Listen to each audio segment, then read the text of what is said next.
Speaker Mike Johnson, Speaker Emerita Nancy Pelosi, Whip Clark, Chairman Aguilar, all of my colleagues in government on both sides of the aisle.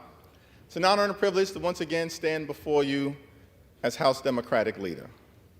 From the very beginning of this Congress, House Democrats have made clear that we will find bipartisan common ground with our Republican colleagues whenever and wherever possible for the good of the American people.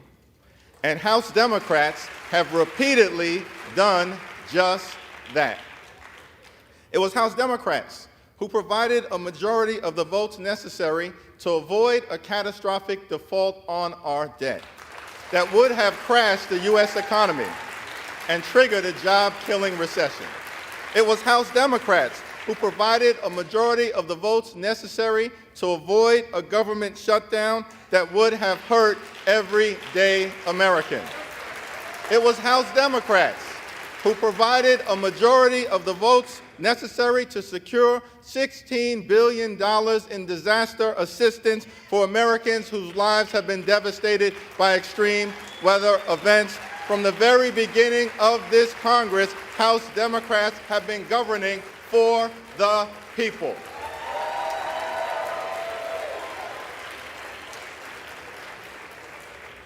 We continue to look forward to finding bipartisan common ground whenever and wherever possible. House Democrats will continue to partner with President Biden and Senate Democrats to put people over politics. House Democrats will continue to fight for lower costs, better paying jobs, safer communities, and to build an economy from the middle out and the bottom up and not the top down. House Democrats will continue to push back against extremism in this chamber and throughout the country. House Democrats will continue to protect Social Security, protect Medicare, protect Medicaid, protect our children, protect our climate, protect low-income families, protect working families, protect the middle class, protect organized labor, protect the LGBTQ community, protect our veterans, protect older Americans, protect the Affordable Care Act, protect the right to vote, protect the peaceful transfer of power, protect our democracy, and protect a woman's freedom to make her own reproductive health care decision.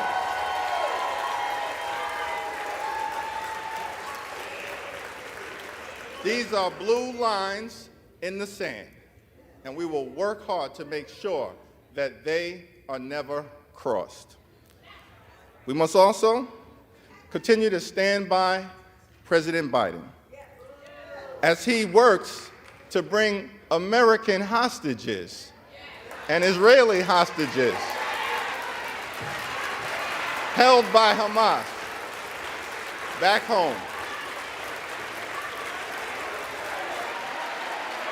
American hostages and Israeli hostages and international hostages back home.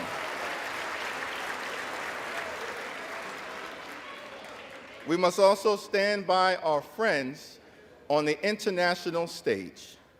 And we have no better friend in the Middle East than the State of Israel.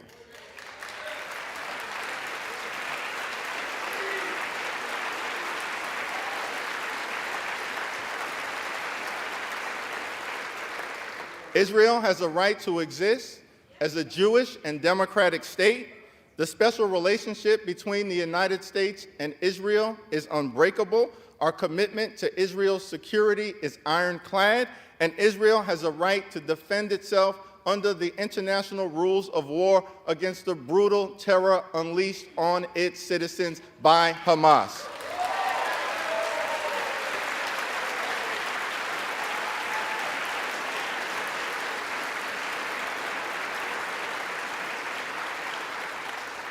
Our ironclad commitment to Israel's security and the effort to defeat Hamas is not inconsistent with the goal of achieving a lasting and just peace between Israel and the Palestinian people. In many ways, It is a necessary ingredient because Hamas is not good for Israel, Hamas is not good for America, Hamas is not good for the free world, Hamas is not good for the democratic aspirations of the Palestinian people.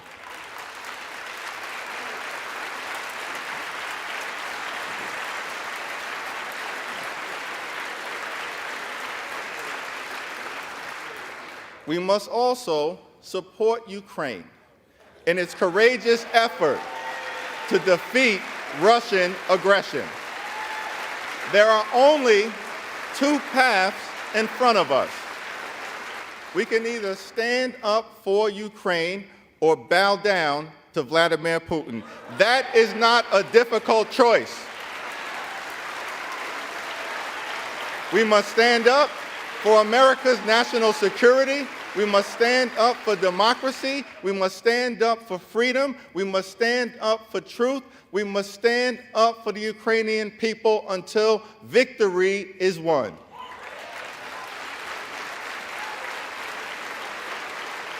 It is my expectation that in the next week or so, the Senate will send over for consideration a bipartisan national security funding package for Israel, Ukraine, and our other allies throughout the free world. That also includes humanitarian assistance for Palestinian civilians and others who may be in harm's way. The House of Representatives should take up this national security package and humanitarian relief package immediately, in totality, and without delay. The time for gamesmanship is over. The time for brinksmanship is over. The time for partisanship is over. It's time to get back to doing the business of the American people.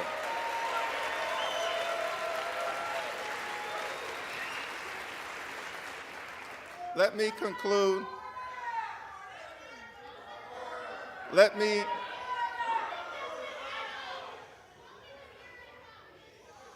me conclude with an observation about the state of our democracy. Joe Biden won the 2020 presidential election. He's doing a great job under difficult circumstances, and no amount of election denialism will ever change that reality. Not now, not ever.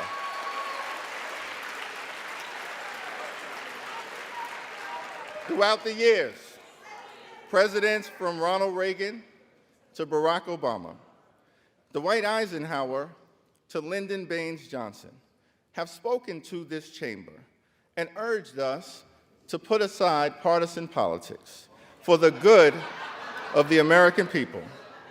President Lincoln spoke to this Congress on December 1st, 1862, in the middle of the Civil War, and noted that we in this institution had the power and bore the responsibility to save the Union. The stakes were high. As articulated by President Lincoln, we could either nobly save or meanly lose America as we know it, the last best hope on earth. This is a turbulent time in the American journey, and we have but one charge to keep during this moment of great fragility. Our union must be sustained, our union must be strengthened, our union must succeed. There are many throughout this country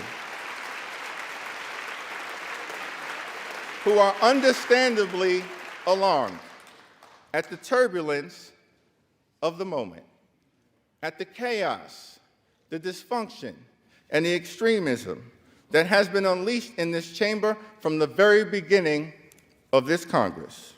But this too shall pass.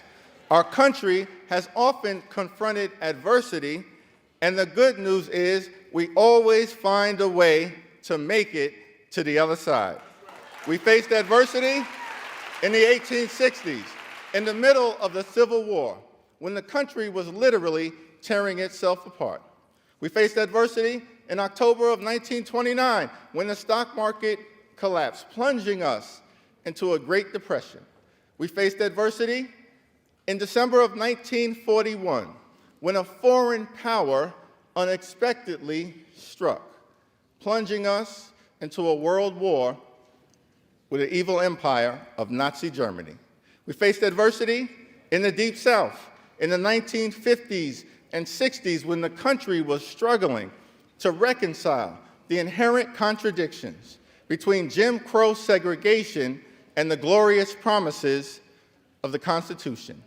We faced adversity on September 11th, 2001, when the towers and the Pentagon were unexpectedly struck, killing thousands of lives in an instant.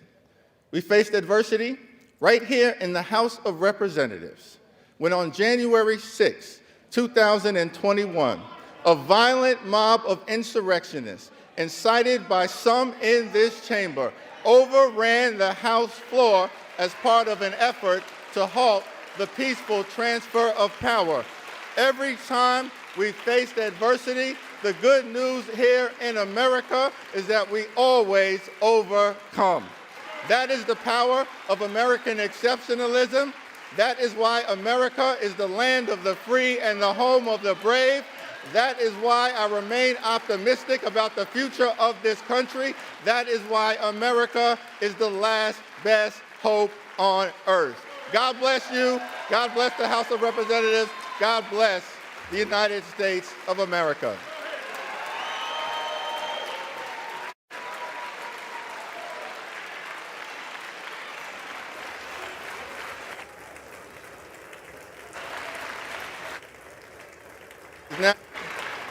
It is now my solemn honor and responsibility to hand over the People's Gavel here in the United States House of Representatives to a family man, a hardworking man, a Baptist man, a Southern man, a son of a firefighter's household, the gentleman from the great state of Louisiana, and the 56th Speaker of the United States House of Representatives, the Honorable Mike Johnson.